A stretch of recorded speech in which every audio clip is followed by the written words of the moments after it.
Welcome to today's guide, where I'll show you how to enable link previews on WhatsApp Web for your PC in just a few quick steps.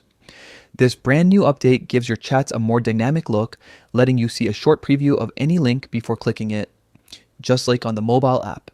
If you want your WhatsApp Web experience to feel smoother and more interactive, then keep watching. First, open your web browser and go to WhatsApp Web. Log in by scanning the QR code from your mobile WhatsApp app if you haven't already. Once you're in, you'll see your familiar chat list on the left side of the screen.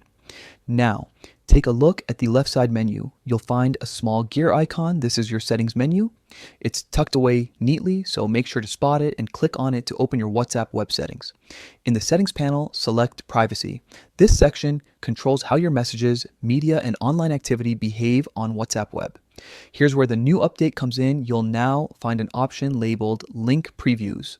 It's usually turned off by default, so you won't see link thumbnails or descriptions until you activate it. Simply toggle the link previews option on. Once enabled, WhatsApp Web will automatically generate small previews whenever someone sends or receives a link in chat. You'll see a quick image, title, and short description, just like you do on your phone.